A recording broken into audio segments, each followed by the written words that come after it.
Check, check, check, check, check. 1, 2. All right. Can you hear me? Do you hear any feedback whatsoever? Checking. I hear something. Check. 1, 2. About 6 inches away from my face. Let's see. Checking the microphone. 1, 2. Tell me whenever you're good. And I can hear myself out here. What? Okay. Check. Hold on 1 second, JP.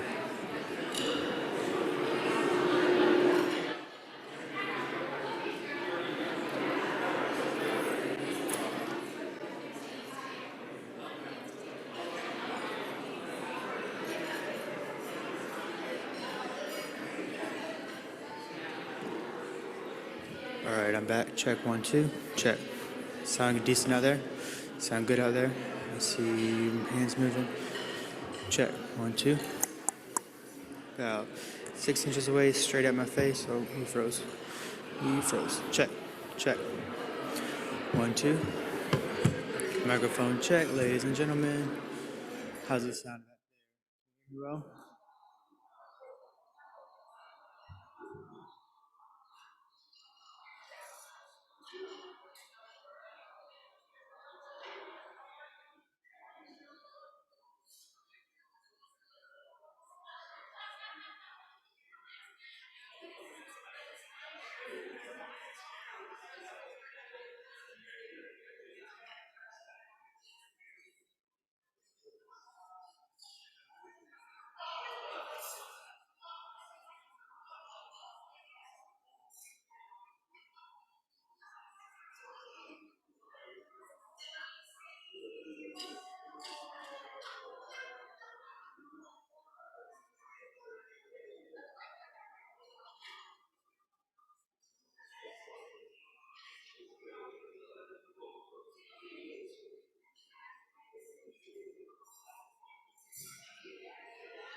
How? I don't know. Tom Lee joined. It's still showing us some stuff. Before he had it, I don't know what happened here. It just went off. I didn't do anything.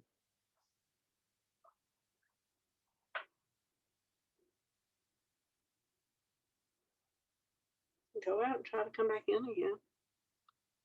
If you think we're not on there, but maybe I just don't know. It tells you though what to tap. Rotary Club of Savannah Zoom meeting. You are using it. I turn you on.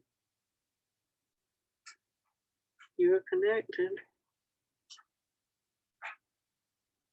I think I'm one of your what?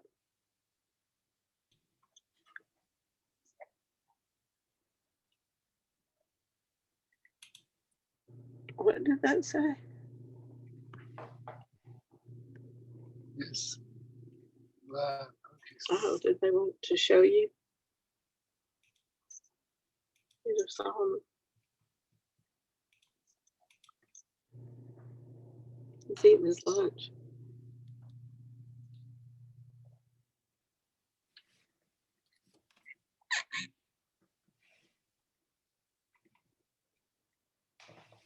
What? He just saw him chewing his lunch. He looks so old.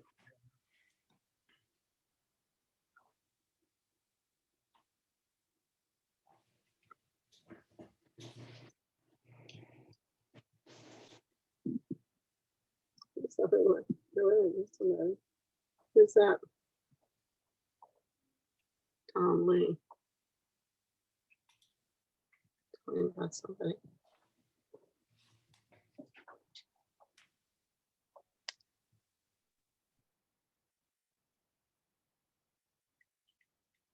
Unmute. Who's that? Ben.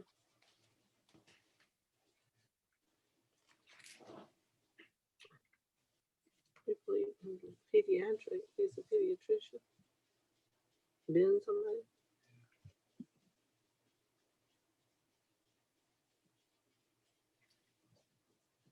They showing us and we don't know it.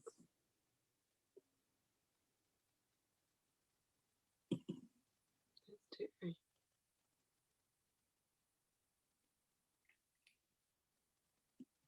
Something's wrong.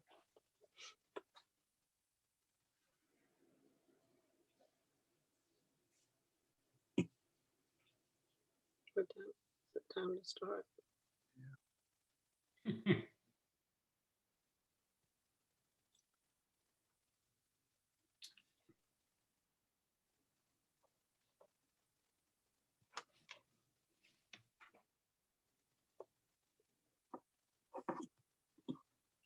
She just put a picture of herself up there. You did that, I wonder. I guess if you do it enough, you figure these things out. They're all her.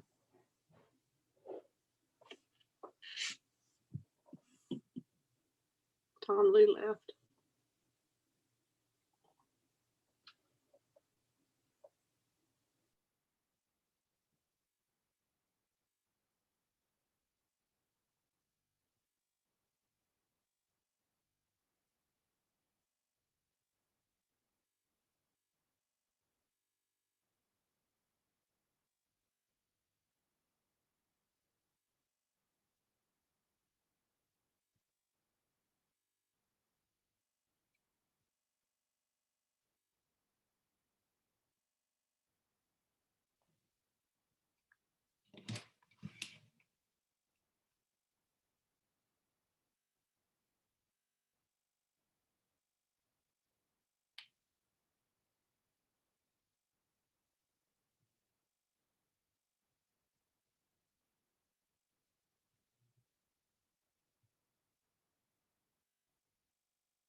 I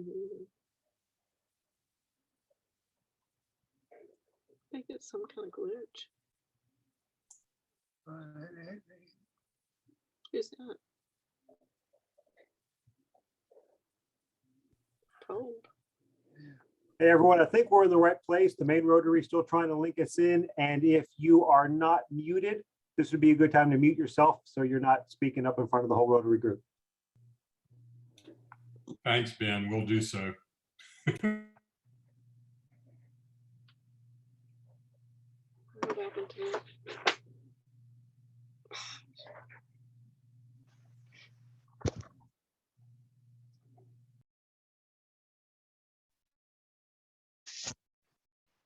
Anytime my wife is speaking, I have to remain on mute.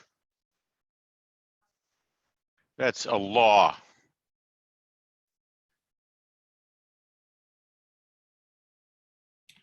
Tom, it's a good rule for law and marriage. So far, so good.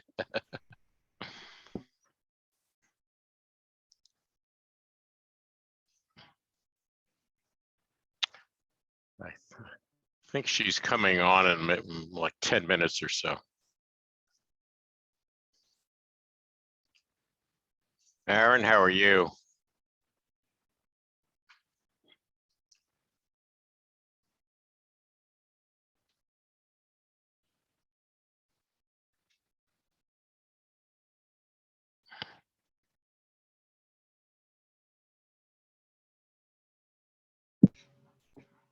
Huh? Hi. You in Savannah or are you up in New York? No, I'm in Florida. And Anne's there with Allie, her youngest sister, Allison. Okay. Florida's a good place to be in this weather. Well, it's cold here too.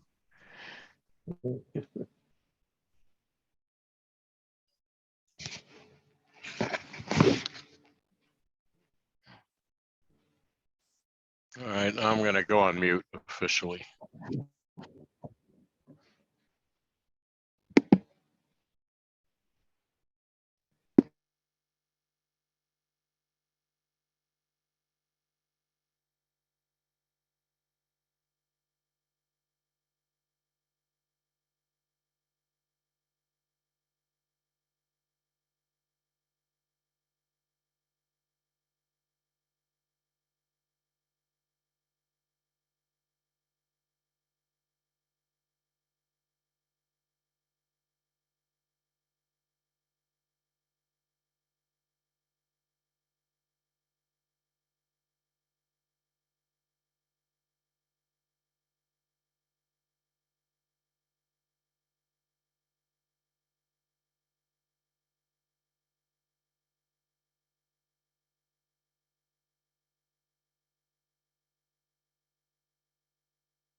Indivisible, with liberty and justice for all.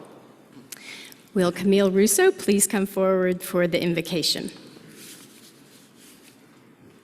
And then please remain standing afterwards. Thank you, President Marjorie. Will you pray with me?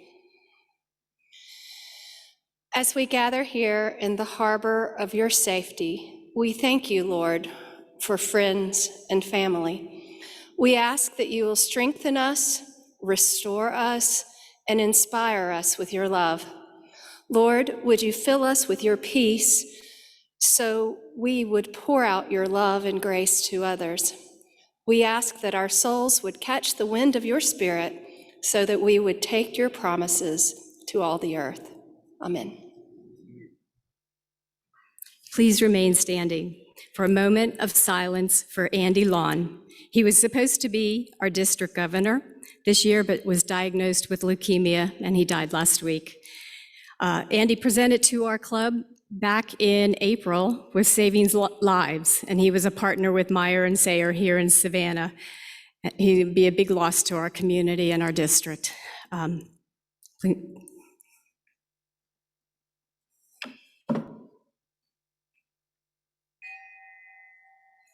Please be seated. I'd now like to welcome Rabbi Haas, our Secretary Treasurer, to introduce our guests and visiting Rotarians.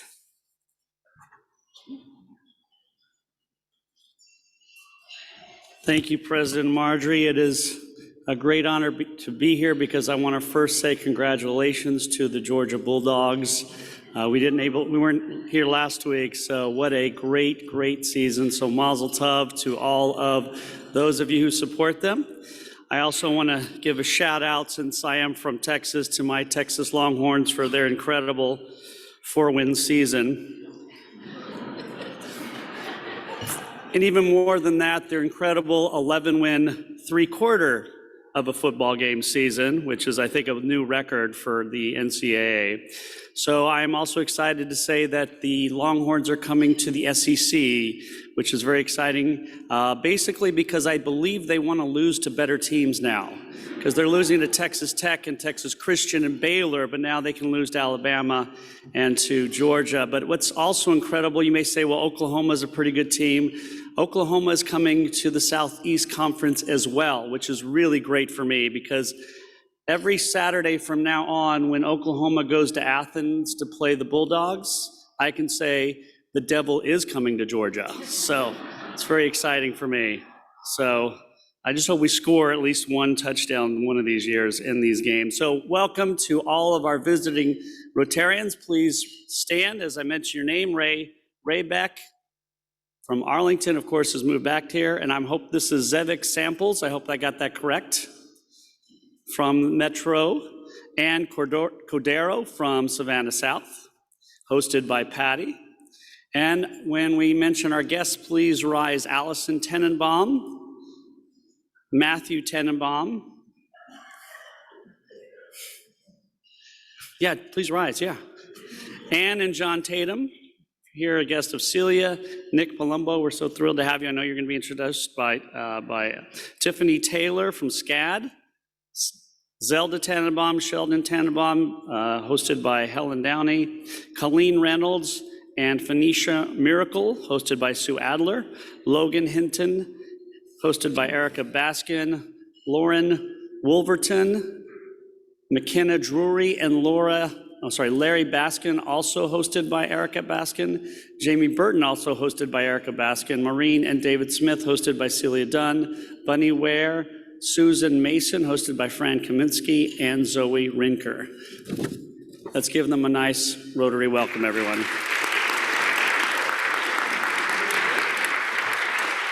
So welcome, everybody, and I also want to welcome everybody on Zoom. JP, it looks like we got it back up there. Very good. And Phoenicia, it's nice to see you here. Phoenicia used to be in our club, and she moved to the downtown Charleston club, and we're still trying to do a mixer with both the clubs, so stay tuned for that. All right, we now have 2 Will Watt Fellowship pins to present to Rabbi Haas and Dr. Ben Spitanik. He is on there virtually. JP, can you find Dr. Ben on there? But before I start, there's a really interesting story behind the Will Watt that I found very, very interesting. He was the mayor of Thomasville, Georgia at the end of World War II in 1945. He responded to the call of General Eisenhower to adopt a German town of comparable size to share our food and clothing with fellow human beings who were struggling to survive one of the coldest winters on record in post-war torn country. Under Mayor Will's direction, a plane load of supplies were flown by the United States Army to Lunenburg in the north of Germany. Will Watt was also a Rotarian. And then in 1946, he created the Georgia Rotary Student Program, GRSP, as a means to foster world peace in the wake of World War II. The GRSP provides funding for college students like Celia Klug. Is she here today? She might be watching. So she's our GRSP student for the year. These scholarships are funded by generous gifts of Rotarians. So the Rotary Club of Savannah now recognizes Robert Haas and Dr. Ben Spitanik for their Will Watt Fellowship. Please join me in congratulating them.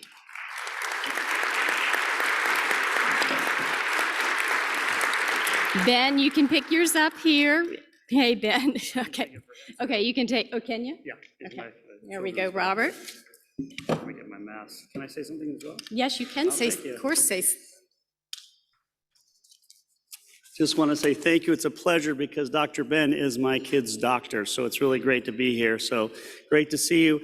By the way, Dr. Ben, my daughter has a sore throat and a little bit of an earache, and my son's got these spots. No, I just want a prescription. I don't want to have to pay for the visit. I'm just letting you know. I got yours right here. You got it. Congratulations. Very good. Thank you, Ben, and thank you, Rabbi. Okay, now I'd like to call Amy Williams to the podium to introduce our new member, Erica Baskin.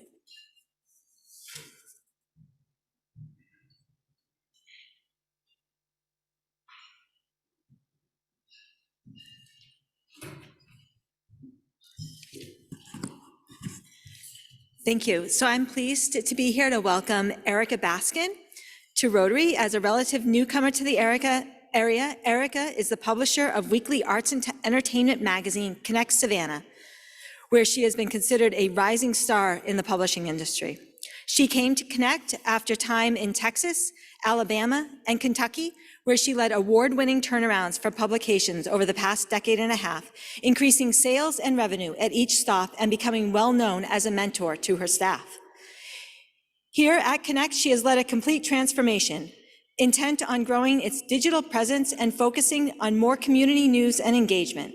Under her leadership, the product's audience has steadily grown and revenues have risen exponentially. She also works within Morris Multimedia, the parent company of Connect, to maximize the use of group resources, including planning, revenue, producing events, and special projects. Erica says she enjoys embedding herself into the greater community, and she and her husband, Larry, have quickly found ways to meet the needs of the people of Savannah. A proud Kentucky native, she bleeds Wildcat blue, especially during basketball season. She and Larry are very happy to now call the Coastal Empire home, and they are looking to plant stronger roots in the Savannah for years to come. Erica, we would like to officially give you your red badge. You will wear that for 6 months. You'll go through orientation, and then you will get your blue badge. And if we could ask you to stand at the when you walk in and greet everybody, that would be great. So please let's stand and officially welcome Erica Backus.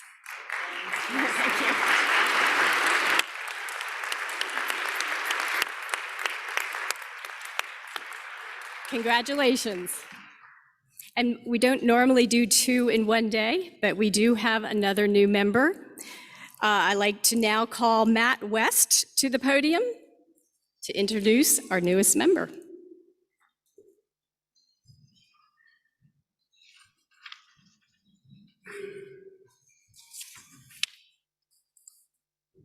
Thank you, President Marjorie. The Honorable Judge Elizabeth Goodbill of the State of Georgia Court of Appeals was appointed by Governor Deal in June of 2018, and in 2020, she won a statewide election to hold her seat on the bench. She was born in Thomaston, Georgia, and graduated from Emory University in 1991 with a degree in history. After graduation from Emory, she worked for the Federalist Society for Law and Public Policy Studies in Washington before entering law school at the University of Georgia, national champions, beat my Alabama Crimson Tide, where she graduated in 1995.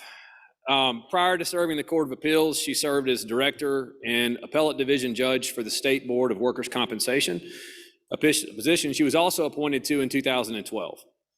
Prior to that appointment, Judge Goodbill served as senior counsel for Solvay Pharmaceuticals and UCB, respectively. In addition to her seat on the bench, Judge Goodbill is very active in her profession. She serves on the Board of Trustees of the Institute of Continuing Judicial Education, and she chairs the Court of Appeals Rules Committee. She's a longstanding board member of the Atlanta chapter of the Federalist Society for Law, for Public Policy Studies, and is active with the emerging Savannah chapter.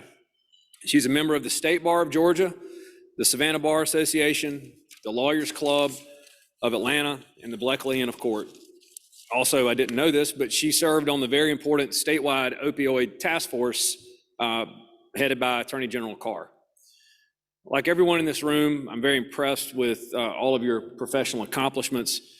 However, I do want to share with you the disappointment of your fellow members in the Dutch Island Ladies Book Club and the Seed and Weeds Garden Club that your membership was omitted from your professional biography on the State of Appeals website, when I highlight so many of your other accomplishments. So your fellow members asked me to let you know they sure this is just an oversight and it'll be corrected very soon. Judge Goodbill lives here in Savannah, Georgia with her husband Bart and their dog Dutton. They're graduates of the 2021 class of Leadership Georgia, the second best class ever. And they are members of the Isle of Hope Methodist Church. Lastly, we're very fortunate to have Judge Goodbill and her husband Bart call Savannah home. You know, Atlanta's growing exponentially, and his influence on our state grows by the day. It's more and more important to have good people from South Georgia in statewide offices and in the courts. So thank you for your service and representing us well. President Young, I'm proud to present to you and the club the newest member of the Rotary Club of Savannah, the Honorable Judge Elizabeth Goodbill.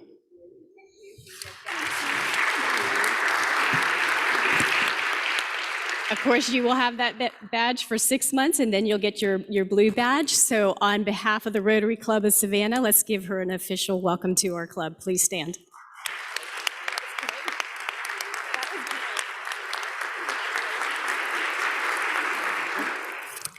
Very good. Okay. Internet's going. We're ready to roll. Dr. Presley, we'd love for you to come up here and introduce our speaker. Well, this is a distinct honor and privilege to be able to introduce Anne. And of course, as you know, Anne is the eldest daughter of Arnold and Laura Lee Tennenbaum. And as you may know, Arnold was a member of this club and served as the president in 1992-93, following Eddie Culver. And as you know, Arnold was president of Chatham Steel, who set a standard for this club and for this town in terms of philanthropy and civic leadership. And I remember so well in the early 1990s, when public education was really in desperate straits and school buildings were falling down, and a bond issue went out before the public and it was voted down. The public wasn't going to do it. And Arnold rolled up his sleeve, gathered some civic leaders, and opened up a new campaign. And that second bond issue passed and gave the public schools a chance. People respected him, they rallied to him, and when he spoke, they listened.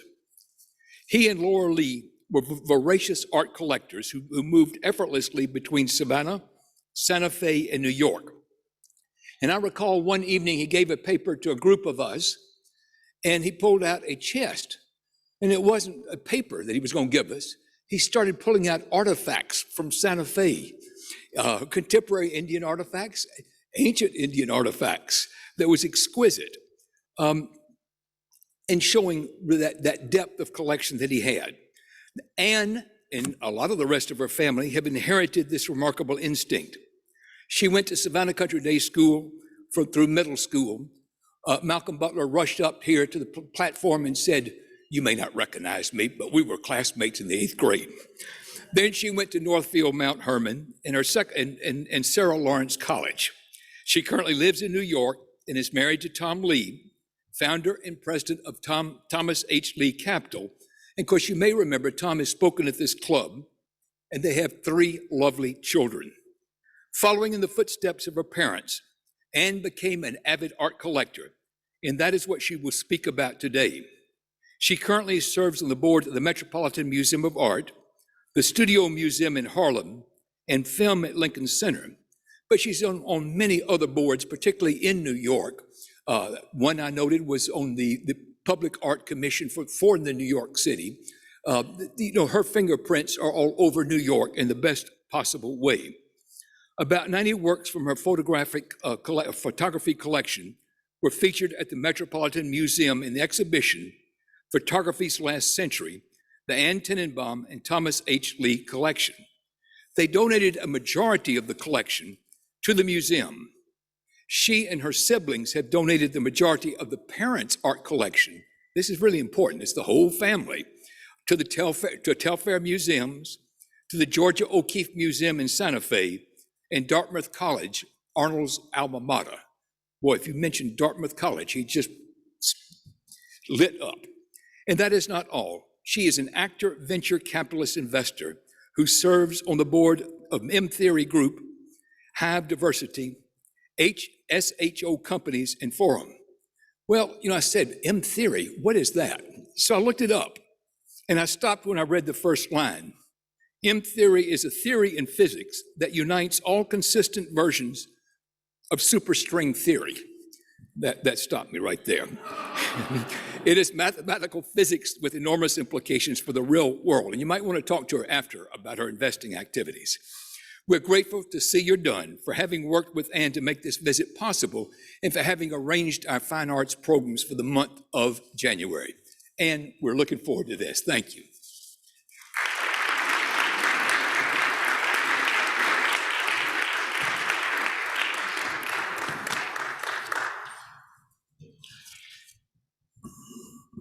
While we're setting up here, I'd like to say thank you, Paul and Marjorie, and to everyone here. Most of what Paul said was true.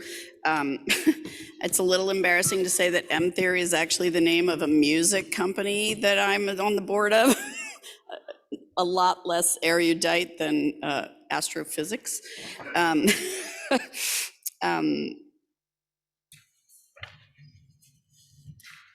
you will hear a few things repeated in my remarks that Dr. Presley referenced.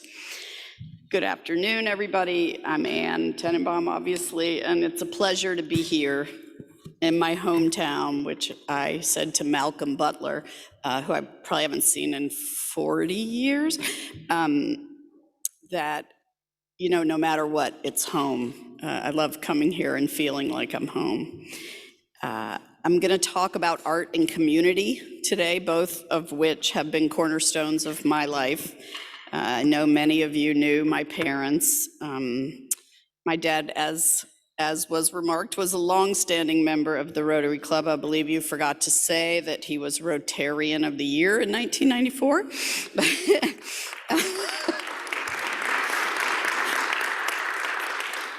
And I'm very honored to be speaking to an organization that he held in such high regard. Thank you, Celia Dunn, for inviting me, and all of you for being here today. So collecting art is, or anything really, is an intensely personal endeavor.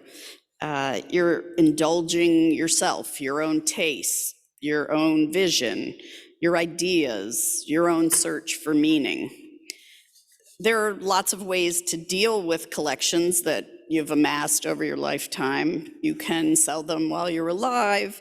You can leave your heirs to deal with it. I think my sister and I would suggest that is the worst possible case scenario. Or you can donate partial interest in your collection or your whole collection in your lifetime. And I've learned a lot in the past 2 years about the space where public and private can serve one another beautifully through art. And this is my story about taking a private vision and making it public in my lifetime so that I can enjoy the experience. Early influences, so if you knew my parents, you knew, as was referenced, they were deeply involved in the community. There was really no question growing up that I would also be involved in the community if I had the opportunity. They believed in giving back through deep engagement, grit and money. And I've put up a partial list of their involvements in the community because honestly, it was too many to record, and many that honestly I didn't even know about, that Dad never even mentioned. As we weren't living here, we couldn't keep track of everything he and Mom did. So my own philanthropy has centered primarily around education and the arts in New York City, where I've lived for 38 years. I've served on numerous boards and worked for the success of many other institutions. The work has almost always been interesting and gratifying. I'm sure if you served on boards, you know what I mean. And my parents also taught me just about as much as they did about community, about the arts and the role that arts can play in life and in serving the community. So we grew up in 1971. We moved to a house in downtown Savannah that my parents had renovated. And it was on the cover of House Beautiful magazine, which I was very proud of at 10 years old. But mostly because it was a little controversial, our house back in the day. It was very contemporary, lots of patterns and colors. It was absolutely not traditional in any way, except that my parents had not altered the structure of the house. And there were people who didn't approve, and certainly friends of mine, young friends of mine, 10 years old, who would come over and be appalled at things they saw in our house, like stripes on the ceiling and giant arrows and things like that. So having the house on the cover of the magazine validated something for me, that my parents not caring what other people thought of how they wanted to live was an important tenet of their life and has become of mine. My mom especially, she really did not care if you didn't like her house. She wanted to live in a vibrant, stimulating, colorful environment, and if you didn't like it, that was your problem. But when you're 10, that can be hard to integrate into your own philosophy. So the magazine spread definitely helped. Also, we were taken on lots of trips as kids, not beach vacations like some of my friends got to go on, but cities where we tromped through every museum that existed, every historical site, which we complained about bitterly, but of course, as a grown-up, we're all very appreciative of. And it really, all of these things helped me develop my own love of art and all the arts that I realized really connected me to all the complexities of what it means to be human. My first piece of art that I collected, which unfortunately I don't have a picture of because it's a little worse for the wear, was a piece my parents bought me for graduation from high school, which at the time I was sort of, like, really, that's my gift? But, eventually I realized that it was much better than having a little bit of money that I would have wasted on something frivolous. I spent a lot of years in New York working, and every time I had a little extra money, I would buy a little piece of art, or if my grandparents wanted to give me a present, I would ask for a piece of art. So I had a few things, and then I met my husband in 1993, and he was just coming out of a long marriage where they had collected Dutch masters, and he asked me if I was interested in Dutch masters, and I said theoretically, but not to live with, and he decided, he's like, great, we'll start over. Won't have to fight about that. And I started collecting in earnest, and I became very immersed in the art world just by accident, by virtue of the fact that I loved going to museums and galleries and meeting other collectors. I joined some museum boards, and through all of these ways, started going to auctions, I learned about my own tastes, about what I liked. I've learned how to live by the same tenet that my parents did, in that I bought things I loved and wanted to live with, not ever what people told me I should buy because it would be good for my collection. And spent the next 28 years with Tom, still happening, buying art, building a home, and living with that. I ended up, I think actually when we started working on the show, I realized I had about 350 works of photography alone, which was not intentional, but I don't know, all of a sudden I just did. And we have paintings and sculpture and design objects, and it's really living with these things is one of the great joys of my life. So in those 28 years, I did build my own home, and exactly 30 years after our house in Savannah was on the cover of House Beautiful, my house was on the cover of House Beautiful. And it was very meaningful to me to, proudly follow in my mother's footsteps. And it was also a moment where I realized, wow, I'm the grown-up now, and I have to live that way from now on. So 3 years ago, I was approached by the head of the photography department at the Metropolitan Museum about a gift of a couple photographs to commemorate the 150th anniversary of the museum. They were going around to all the trustees and asking, if you collect Chinese antiquities, could you give us a masterwork of it? And so I said, no problem, I'm happy to give you a couple photos, we'll discuss it.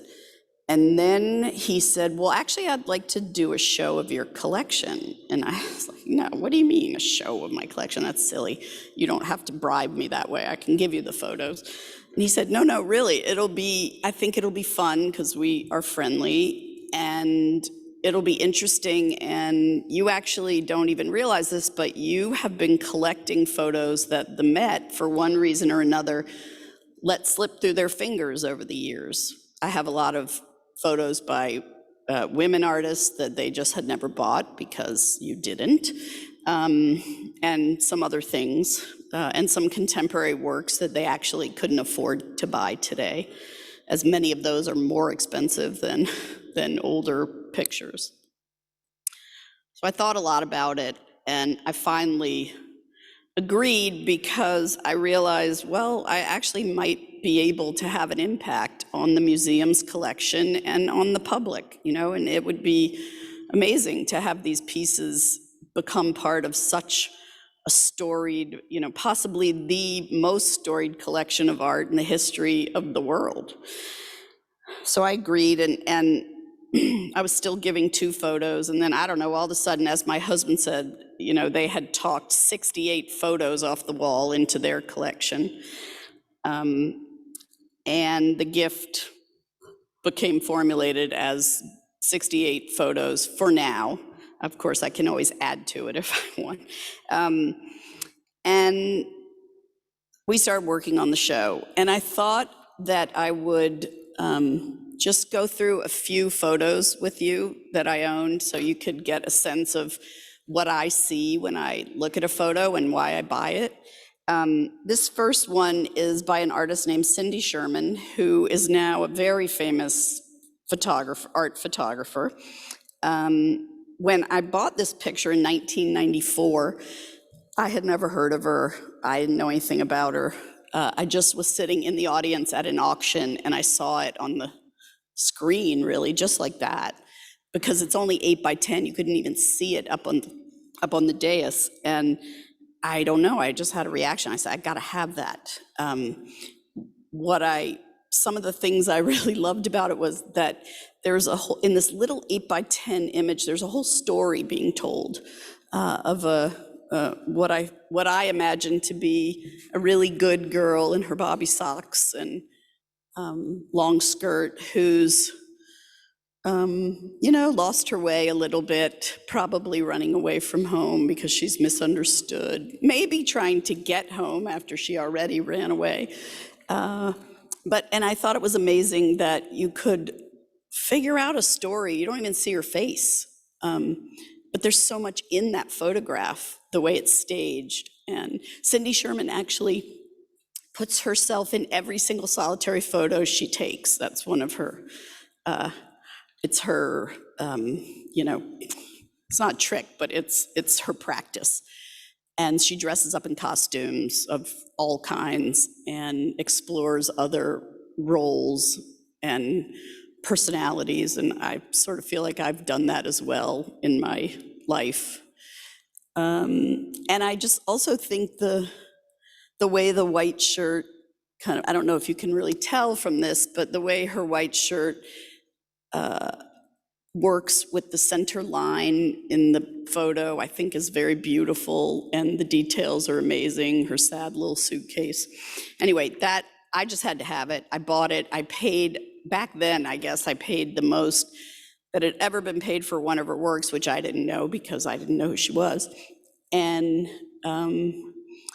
it's become one of the most valuable in my collection. And the Met was absolutely thrilled that I included it in the gift because it's an iconic work of contemporary photography, and they would have never been able to get it. So I did realize that that was a nice way to make an impact. This next photo, another one that I really love that clearly tells a story, a difficult story that I felt I really knew from growing up in Savannah and in the South. The photo is from 1955 from Charleston. The Met actually had a copy of this photo, but it wasn't a very good copy. And so when I offered this as part of the gift, they were thrilled. They sold their other copy, and then used the funds to buy some other photos.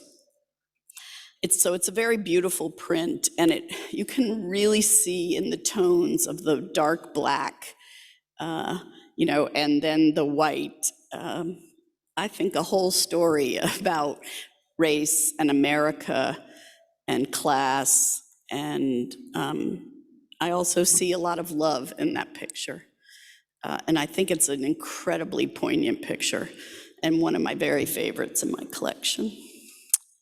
And finally, this picture was taken by Walker Evans in 1936. It was actually taken in Savannah, in looking into a photographer's studio window.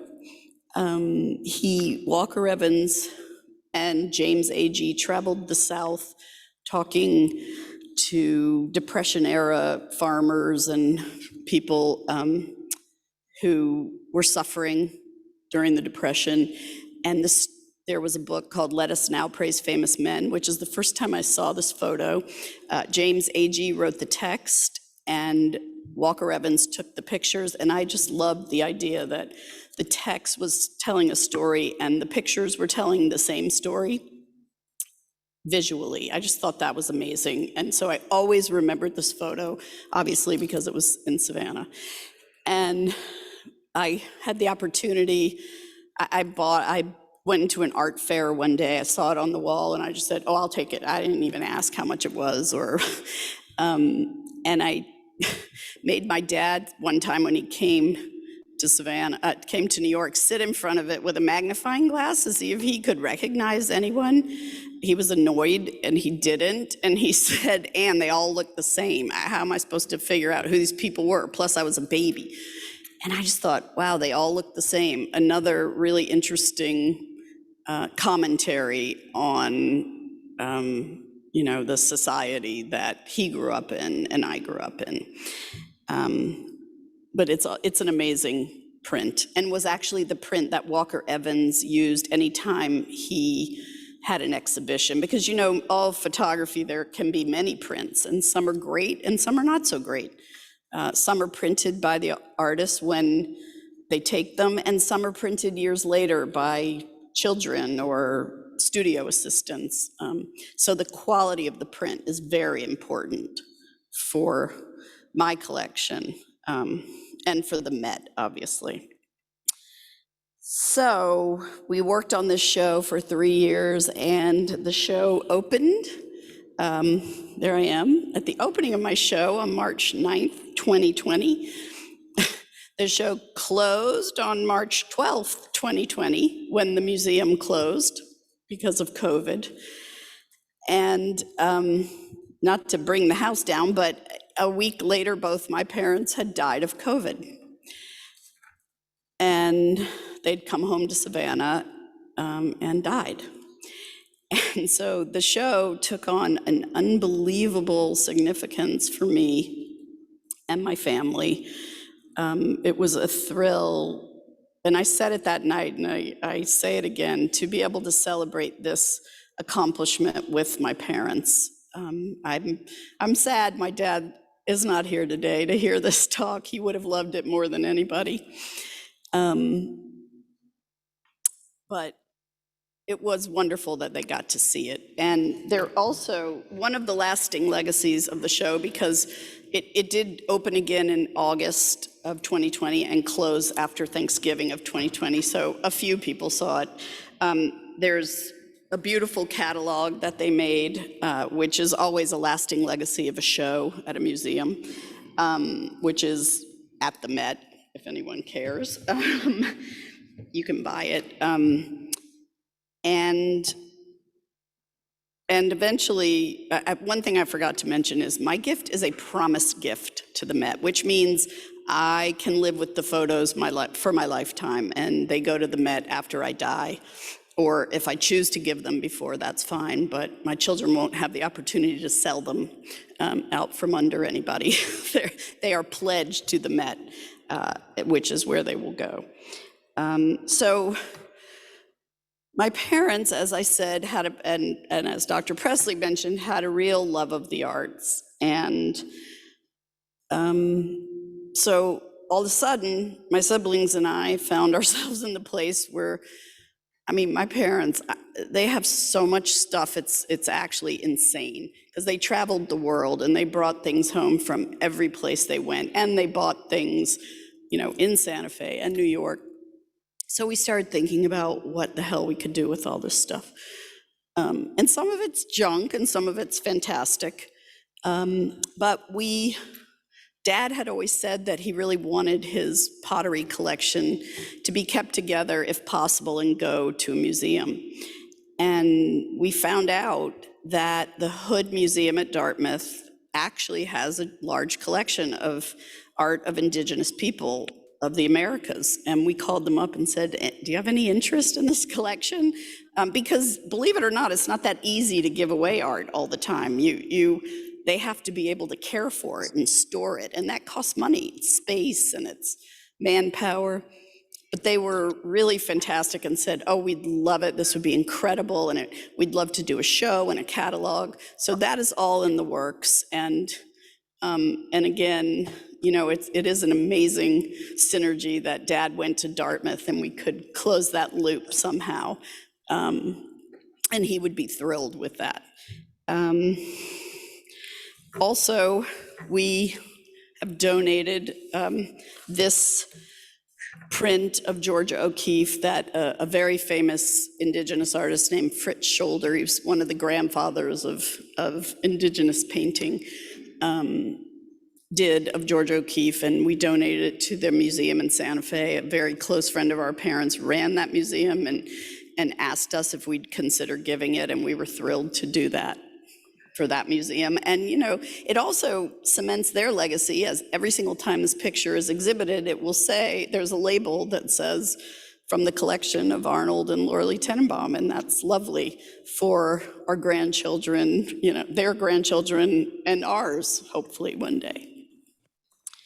And finally, this print this is a picture by an African-American artist named Cara Walker.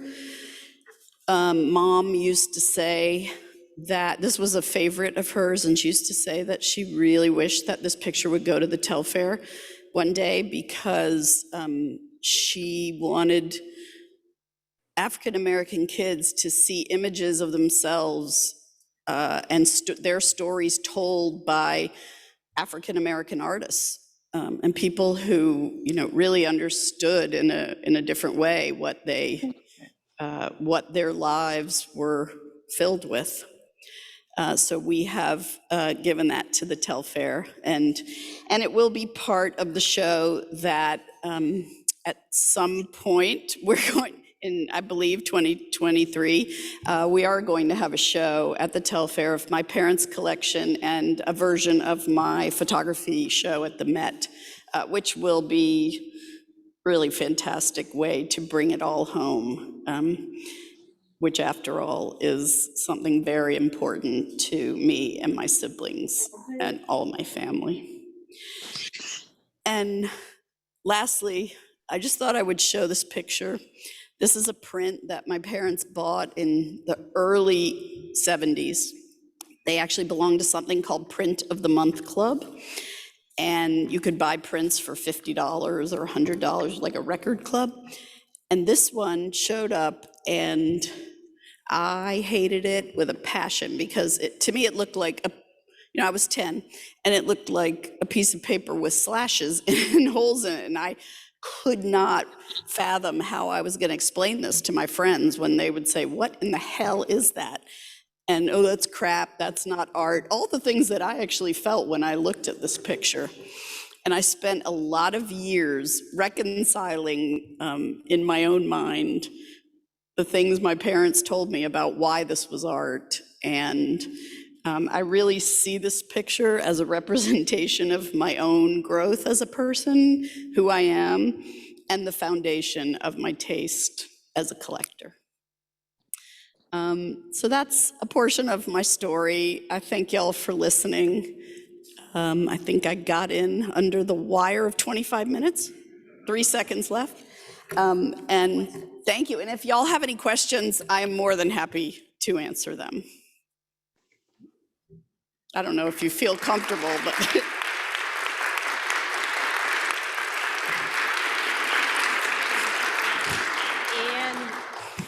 And that was wonderful. Oh, we have Bernice. Perfect, Bernice.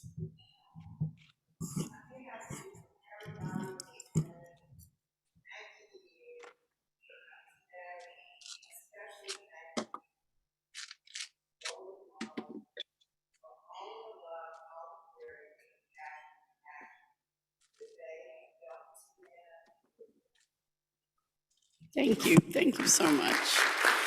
Oh, also, I just have to say, I realized halfway through my speech that I was wearing my sunglasses. I was not doing that on purpose. I apologize for looking like I thought I was cool or something. But their prescription, I can't read without them, so I was stuck. So I apologize for that. It adds to the effect. So Anne, the Tennenbaum family certainly has left a beautiful mark on this town and has moved the needle with education and the arts. And on behalf of the Rotary Club of Savannah, this is an actual seedling from the Candler oak. So it's part of one of our areas of focus. So Zoe can let you know if it will grow in New York City. Well, a tree grows in Brooklyn, right? So it should. Does. So here's that. Don't go away. Hold on one second. I'd now like to have Alderman Nick Palumbo come to the podium for a special presentation on behalf of the City of Savannah and Mayor Van Johnson. Well, thank you all so much. Thank you, Anne. Thank you, Marjorie, so much for allowing me the opportunity to come and speak. I have a small surprise. I am not the mayor of Savannah, but if there was any possible way that he could be here, he certainly would be. So I have a letter on his behalf and a little something to present, and it reads as follows. I sincerely apologize for not being able to be in person with you today, but I'm grateful to my colleague, Alderman Nick Palumbo, Vice Chairman of Savannah City Council, for standing in my stead. As we continue to evaluate our many losses during the last 2 years of this COVID crisis, our first losses were among our most significant. Arnold and Laura Lee Tennenbaum were titans of life in Savannah. Their love and support of community, youth, the arts is legendary and too numerous to mention here. But rest assured, if there was something positive happening in Savannah, the Tennenbaums were associated with it. From the Savannah Vision 2020, which still guides our city today, that Mr. Tennenbaum helped to engineer, to Savannah's Youth Futures Authority, and even a stint as the president of this very Rotary Club of Savannah and Rotarian of the Year, Savannah is better because Mr. and Mrs. Tennenbaum were Savannians. And I cannot fathom how it must have felt to lose both of your parents within 5 days of each other. But you and your family are the recipients of a rich legacy of love and service. We cry because they are gone, but we smile because they were here. As the mayor of the city of Savannah, I have the singular ability to award the city's highest honor to extraordinary people for their extraordinary service, and it is my pleasure to present the key of the city of Savannah posthumously to honor the life, legacy, and service of Arnold and Laura Lee Tennenbaum. May their memories be a blessing. Thank you so much. Please, here we are. Oh, it's Thank so you. beautiful. Please thank the mayor. It's Thank you. really, really, really meaningful for us. Thank you. Thank you. Thank you. Sorry. It's beautiful.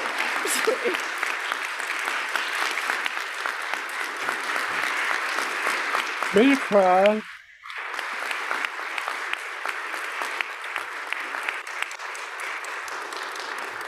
Thank you. It's very special, and we will cherish this forever. And thank you all again. That's for you. I'll write my letter. Okay, we're all crying up here. Sorry. Wow. That was beautiful. Nick, thank you so much for making that happen. And Celia, thank you. Okay, we've got a few announcements before we go. I just want to reiterate that in 2023, the Tennenbaum collection will be here, and Ben Simons will have more information about that show. We also, after 2 long years, the Savannah Philharmonic is returning to the Lucas with more accessible pricing. February 12th features an award-winning pianist, and you can go to their website to get more information. And the Savannah Music Festival is looking for some volunteers like ushering, and that does count for our service above self. So there's some more information, but we're gonna call the meeting adjourned. Thank you. Oh my God.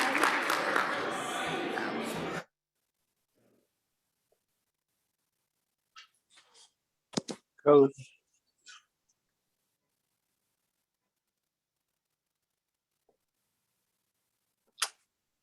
Congratulations, Tom.